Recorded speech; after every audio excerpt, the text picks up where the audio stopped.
Hello Jharkhand, welcome to learners garage education. आज हम लोग प्रैक्टिस सेट नंबर 25 देखने वाले हैं। झारखंड जीके का वीडियो हिंदी में रहेगा और आज के टॉपिक में हम लोग मुगल डायनेस्टी के बारे में देखेंगे कि मुगल आक्रमण कैसे हुआ था और क्या क्या घटनाएं घटित हुआ था झारखंड के पर्सपेक्टिव में हम लोग बात करेंगे। क्लियर? तो चलिए शुरू करते हैं। झारखंड जीके का फर्स्ट टाइम चल पाते हैं तो जरूर जुड़िएगा। बाकी टेलीग्राम ज्वाइन कर लीजिएगा, चैनल का नेम सर्च कर लीजिए, क्यूज वगैरह PDF आपको वहाँ मिल जाता है। वीडियो अच्छा लगे तो एक थम्स अप जरूर दीजिएगा। तो चलिए फर्स्ट क्वेश्चन डिस्कस करते हैं। लास्ट जब प्रैक्टिस सेट नंबर 24 डिस्कस कर रहा था तो उसमें क्वेश्चन बताया था कि जब मुगल आक्रमण हुआ था उसमें नागवंश का शासक कौन था। तो मधुकर शाह या मधु शाह जिनको बोला जाता है, तो देखने को मिला था 1550 ईस्वी में। तो वहाँ से क्वेश्चन को लेकर आगे चलता हूँ ना, लास्ट वीडियो देख लीजिएगा।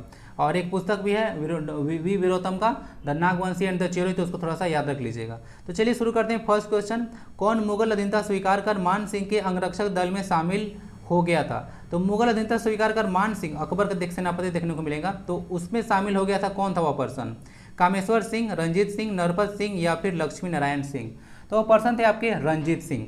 रंजीत सिंह जो है से मुगल अधीनता स्वीकार कर लिए थे ना, और मान सिंह के अंगरक्षक दल में शामिल हो चुके थे। ओके, तो रंजीत सिंह होगा, यहाँ पे रंजीत सिंह होगा। क्लियर? चलिए क्वेश्चन नंबर 2 देखते हैं। चेरो राज्य पर नियंत्रण स्थापित करने के लिए अकबर ने किसके नेतृत्व में सेना भेजी थी। तो बोला जा रहा है कि चेरो राज्य पर ना, चेरो कहाँ पे था? पलामू वगैरह साइड में देखने को मिलेगा।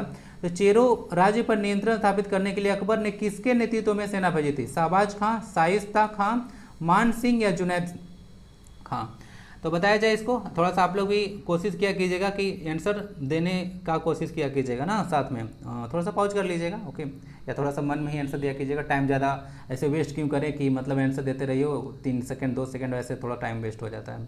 तो मन में ही आंसर दिया कीजिए, फटाफट चलते हैं। तो आपका आंसर क्या हो जाएगा? तो आंसर हो जाएगा आपका मान सिंह। क्या हो जाएगा? मान सिंह आंसर हो जाएगा। मान सिंह के नेतृत्व में देखिएगा चेरो राज्य के लिए जो है से नियंत्रण के लिए अकबर अपना सेना भेजे थे। क्लियर? नेक्स्ट क्वेश्चन देखते हैं। मान सिंह ने कहाँ एक किले का निर्माण करवाया था? रोहतासगढ़, रामगढ़, पलामू या फिर धनबाद क्षेत्र में। तो बताया जाए कि कहाँ किया गया था। तो आप लोग को देखने को मिलेगा कि जो मान सिंह थे, जो अकबर के सेनापति थे, वह रोहतासगढ़ में ना, रोहतासगढ़ में जो है से किले का निर्माण करवाए थे। तो इसको याद रखिएगा। हिस्ट्री वगैरह चल रहा है अभी, तो थोड़ा सा इंपॉर्टेंट चीज़ है, तो थोड़ा सा ध्यान से रखते चलिएगा। डिटेल में हम लोग जा रहे हैं। क्वेश्चन 4 देखते हैं। अकबर ने किसके नेतृत्व में तेलियागढ़ पर अधिकार कर लिया था? मान सिंह, टोडरमल, शाइस्ता खां या फिर शाहबाज खां। तेलियागढ़ पर अधिकार किया गया था अकबर के द्वारा किसके नेतृत्व में? और पता होगा कि राजा डायरेक्ट लड़ाई नहीं करते थे, उनका सेनापति होता था। तो तेलियागढ़ पर अधिकार किसके द्वारा किया गया था? उस समय कौन थे? मान सिंह, टोडरमल, शाइस्ता खां या फिर शाहबाज खां। आंसर इसका होगा आपका टोडरमल। तो टोडरमल के काल में आपको देखने को मिलेगा उनके नेतृत्व में तेलियागढ़ पर अधिकार कर लिया गया था। तेलियागढ़ कहाँ पड़ेगा? आपको राजमहल क्षेत्र को देखने को मिलेगा ना, राजमहल क्षेत्र में देखने को मिलेगा। राजमहल अभी वर्तमान में देखने को मिलेगा, साहिबगढ़ डिस्ट्रिक्ट में पड़ता है। तो इसको थोड़ा सा याद रख लीजिएगा, टोडरमल। ओके, टोडरमल जो राजस्व मंत्री था अकबर काल में, टोडरमल जो था राजस्व मंत्री थे। ओके, तो इसको याद रख सकते हैं। क्वेश्चन नंबर 5 है। शंख नदी में पाए जाने वाले हीरो ने किस राजवंश का ध्यान झारखंड की ओर खींचा था? तो बोला जा रहा है कि शंख नदी क्या है? शंख नदी में पाए जाने वाले हीरे किस राजवंश का ध्यान झारखंड की ओर खींचा था? गुलाम वंश, खिलजी, तुगलक या फिर मुगल डायनेस्टी। तो इसका आंसर क्या होना चाहिए? तो देखिए इसका आंसर होगा आपका खिलजी वंश ना। खिलजियों का ध्यान जो है से शंख नदी में पाए जाने वाले हीरे के चलते झारखंड की तरफ अट्रैक्शन उन लोग का हुआ था।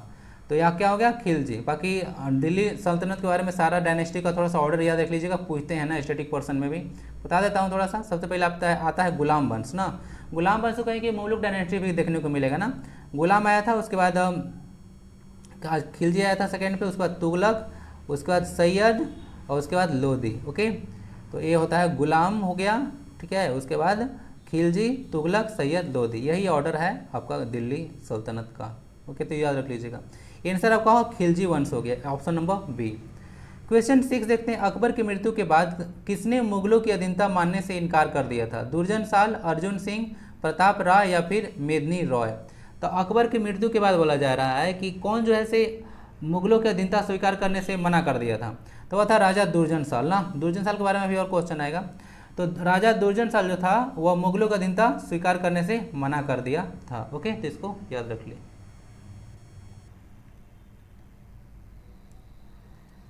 नेक्स्ट क्वेश्चन आता है। किस मुगल शासक ने दुर्जन साल को शाह की उपाधि दी थी? अब बताना है कि कौन सा वह मुगल डायनेस्टी का जो किंग था वह जो है दुर्जन साल को शाह की उपाधि दिया था।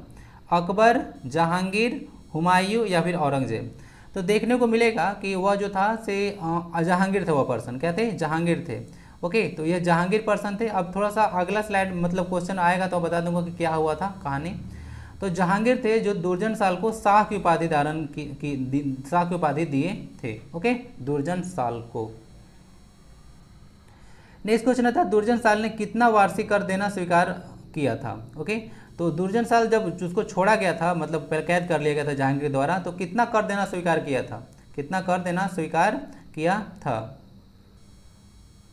2 बार हो गया। 6,000 रुपया, 8,000, 10,000 या फिर 9,000। आंसर इसका 6,000 होगा ना। वार्षिक जो है से 6,000 रुपया उसको देने के लिए पर मान गया था कि 6,000 देंगे, तब उसको छोड़ा गया था। और थोड़ा सा अगर हम बात करें तो देखिए, जैसे कि आप लोग को पता होगा कि दुर्जनशाल जो है, दुर्जनशाल क्या किया से अंग्रेजों की अधीनता मानने से इनकार कर दिया। उसके बाद जो है से आपको जहांगीर जो है सो ग्वालियर किला में 12 वर्ष तक कैद करके रखा था। 12 साल तक ग्वालियर के किले में कैद करके रखा था। ग्वालियर अभी एमपी में देखने को मिलेगा। तो उसके बाद जो है से उसको जो दुर्जनशाल था, इसको हीरो को पहचानने में बहुत क्षमता प्राप्त था। हीरा को बहुत अच्छे से पहचानता था, परख इसको ज़्यादा था। ओके, पारखी था। तो जब इसको हीरा का अद्भुत क्षमता देखा पहचानने के लिए, तो इसको छोड़ दिया खुश होकर। ओके, अब इसको बोला कि तुम 6,000 दे देना, तुमको जो है से फिर गिरफ्तार वगैरह नहीं करेंगे। तो ऐसा कुछ कहानी हुआ था। ठीक है, चलिए नेक्स्ट क्वेश्चन आता है किस चेरो राजा ने सड़के आजम पर मुगल काफिलों को लूटा था। तो किस चेरो राजा ने, तो कौन सा चेरो राजा था जो सड़के आजम पर मुगल काफिलों को लूटा था। अनंत रॉय, सहबल रॉय, भगवत राय या फिर हमीर रॉय। तो देखने को मिलेगा वो पर्सन थे आपके सहबल रॉय ना, सहबल राय। चेरो डायनेस्टी के फाउंडर तो बताया था ना कि भूल चुके हैं, भगवत राय थे। चलिए क्वेश्चन अभी और आने वाला है। तो सहबल रॉय जो थे से मुगल काफिलों को लूटे थे, सहबल रॉय।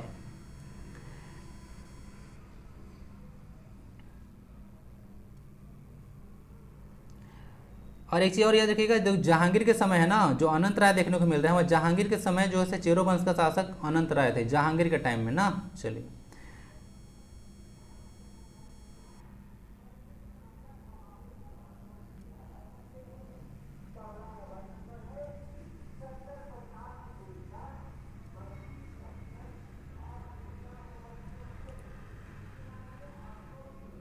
नेक्स्ट क्वेश्चन देखते हैं, शाहजहां ने विद्रोह कर कब राजमहल क्षेत्र पर अधिकार किया। राजमहल क्षेत्र बहुत इंपॉर्टेंट है ना। चलिए, तो कौन सा ईस्वी था बताइए कि शाहजहां ने विद्रोह कर राजमहल क्षेत्र पर अधिकार किया था। 1620 एडी, 1622 एडी, 1625 एडी या फिर 1628 एडी। एडी मतलब होता है एनो डोमिनी, आप लोग पढ़े होंगे कि ये ईस्वी सन के लिए होता है ना, बीसी अलग चीज़ होता है, बिफोर क्राइस्ट एरा।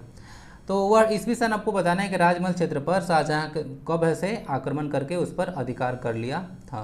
तो वह टाइम पीरियड देखने को मिलेगा 1622 ना, ऑप्शन नंबर बी। तो 1622 ईस्वी में शाहजहां विद्रोह का राजमहल क्षेत्र पर अधिकार कर लिया था। क्वेश्चन 11 देखते हैं, शाहजहां ने किस चेरो राजा को 1000 मनसब प्रदान किया था। बोल रहा है कि शाहजहां ने मनसब एक तरह का ना बोला जाता है, एक तरह का मतलब उपाधि होता है। तो 1000 मनसब प्रदान किया था किसको, सहबल राय को, दुर्जनशाल को, प्रताप राय को या फिर अनंत राय को। सोचिए थोड़ा, वह आंसर होगा इसका प्रताप राय। तो प्रताप राय को जो है से शाहजहां क्या दिया था, 1000 मनसब प्रदान किया था। औरंगजेब ने किसे पलामू का फौजदार नियुक्त किया था। बताइए फौजदार किसको नियुक्त किया गया था औरंगजेब के द्वारा, पलामू का फौजदार किसे नियुक्त किया गया था। दाऊद खां, महावत खां, इब्राहिम खां या फिर मनकली खां। आंसर होगा मनकली खां। पलामू का फौजदार जो है से मनकली खां को नियुक्त किया गया था औरंगजेब के द्वारा। औरंगजेब जो है से इसका मृत्यु 1707 में हुआ था। इंपॉर्टेंट है ना, यह आपका देखने को मिलेगा। जो शाहजहां था उसका पुत्र था औरंगजेब। क्लियर। नेक्स्ट क्वेश्चन आता है, किस चेरो शासक का शासनकाल कृषि के लिए स्वर्ण युग था। तो किस चेरो शासक का शासन कृषि के लिए स्वर्ण युग था। प्रताप राय, मेदिनी राय, भगवत राय या फिर अनंत राय। बताया जाए कौन सा। आप लोग लाइव चैट में आंसर मन हो तो देने की कोशिश किया कीजिए, मैं टाइम देता रहता हूँ, कोई आंसर देता नहीं है तो छोड़ दिया मैं। तो चलिए इसका आंसर हो जाएगा मेदिनी राय। तो मेदिनी राय जो है से आप लोग देखने को मिले, ज़्यादा दिन तक शासन नहीं किए थे, मात्र 13 साल तक शासन किए थे, लेकिन सबसे प्रतापी राजा आप लोग को चेरो वंश का देखने को मिलते हैं।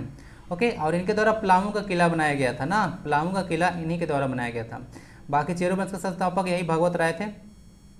चलिए, और जो शाहपुर का किला देखने को मिलता है वह बनाया गया था गोपाल राय के द्वारा। तो सब कुछ चीज़ याद रख सकते हैं। और अनंत राय के बारे में बताया ना अभी, अनंत राय जब पलामू या कि जब मुगल काल का आक्रमण हुआ था ना, जो जहांगीर आक्रमण किए थे, मतलब जहांगीर के काल में आक्रमण हुआ था, उस समय जो जहांगीर के समय चेरों का जो राजा थे तो वो थे अनंत रॉय। तो ऐसा क्या हो गया, मेदिनी रॉय, तो इनको याद रख सकते हैं। सबसे प्रतापी राजा हुए थे, तो इनका काल में जो है सब बोला जाता है कि कभी ये ना अपनी प्रजा से कभी कर नहीं लिए थे, तो इसीलिए इनका कृषि के लिए स्वर्ण युग कहा जाता है। ओके, चलिए। और इनका थोड़ा सा ना, सबसे प्रतापी राजा थे तो थोड़ा सा इनका टाइम पीरियड याद रख लीजिएगा, 1662 से लेकर 74 ना, 1662 से लेकर 74 तक लगभग 13 साल की तक शासन किए थे। तो सबसे प्रतापी राजा थे, थोड़ा सा टाइम पीरियड याद रखना बनता है। क्वेश्चन 14 देखते हैं, मेदिनी रॉय के बाद उसका उत्तराधिकारी कौन बना, दुर्जन साल, रघुनाथ शाह, रुद्र रॉय या फिर प्रताप रॉय। तो देखिए मेदिनी राय के बाद जो उत्तराधिकारी बने थे वो बने थे रुद्र रॉय, इनका जो उत्तराधिकारी थे वह रुद्र रॉय थे। चलिए नेक्स्ट क्वेश्चन आता है, किस शासक ने चुटिया का राम मंदिर बनवाया था। चुटिया में राम मंदिर कौन बनवाए थे, मेदिनी रॉय, ठाकुर शाहदेव, रघुनाथ शाह या इनमें से कोई नहीं। तो बात है आपके रघुनाथ शाह ना, ये सब आपको नागवंशी ही देखने को मिलेंगे, आपको बताया था ना, शाहदेव वगैरह, उपाधि वगैरह, रघुनाथ शाह, ये सब चेरो वंश ही देखने को मिलेंगे। तो चुटिया का राम मंदिर जो है यही लोग बनवाए थे। ओके, देखें चुटिया का राम मंदिर। नेक्स्ट क्वेश्चन आता है क्वेश्चन नंबर 16, किस किले में प्रसिद्ध नागपुरी दरवाजा स्थित है। बहुत इंपॉर्टेंट क्वेश्चन है, नागपुरी दरवाजा, मैं तो इसको देखा भी एक बार, बहुत पहले मैं गया था तो वहाँ पे देखा भी था नागपुरी दरवाजा। तो कहाँ पे है, पलामू किला, नवरत्नगढ़ किला या फिर दोईसागढ़ का किला या फिर रामगढ़ का किला, तो बताया जाए। तो यहाँ पलामू का किला में नागपुरी दरवाजा देखने को मिलता है ना, पलामू का किला में नागपुरी दरवाजा देखने को मिलता है, बहुत प्रसिद्ध है, बहुत विशालकाय देखने को मिलता है। नेक्स्ट क्वेश्चन आता है, मुगलों ने कहाँ एक शाही टकसाल स्थापित की थी, पलामू, राजमहल क्षेत्र, मानभूम या शिवभूम, बताया जाए।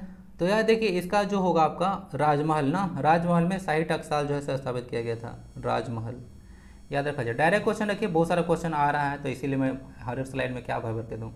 कुंडा राज की स्थापना किसने की थी, जयपाल सिंह, राम सिंह, विनोद सिंह या फिर दलेल सिंह। कुंडा राज की स्थापना, आंसर होगा राम सिंह। राम सिंह के काल में जो है कुंडा राज की स्थापना किया गया था। नेक्स्ट क्वेश्चन आता है, किस शासक ने रामगढ़ राज्य की राजधानी बादाम से रामगढ़ स्थानांतरित कर दी थी, राम सिंह, दलेल सिंह, रघुनाथ सिंह या फिर यदुनाथ सिंह। तो देखिए इसका आंसर होगा आपका दलेल सिंह। दलेल सिंह जो थे जो है से अपना राजधानी जो है से बादाम से रामगढ़ ले गए थे, तो क्या हो गया, दलेल सिंह। बाकी रामगढ़ राज्य की स्थापना तो आपको मैं डिस्कस किया था ना, बागदेव सिंह के द्वारा किया गया था। ओके, रामगढ़ राज्य की स्थापना तो याद रख सकते हैं उसको, जिसका राजधानी कहाँ था, सिसिया था ना। चलिए रामगढ़ राज्य का राजधानी सिसिया था, तो इसको थोड़ा सा आप लोग याद रख सकते हैं। नेक्स्ट क्वेश्चन, क्वेश्चन 20 देखते हैं।